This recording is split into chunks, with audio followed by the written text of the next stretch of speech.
Assalomu alaykum hurmatli qadrdonlar. Mana biz hozir yangi obyektimizda elektromontaj xizmatlarini yakunladik. Binoyimizni ko'radigan bo'lsam, sklad hisobida ekan. Bu skladga kabel kanallar bilan, korpuslar bilan mana shunaqa qilib montaj qilib berganmiz. Ko'rishingiz mumkin.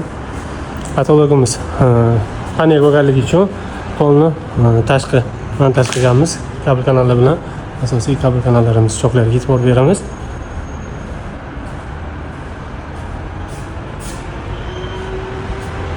Bino kattaligini hisobiga LED lampalarni ko'paytirishimiz to'g'ri bo'lgan.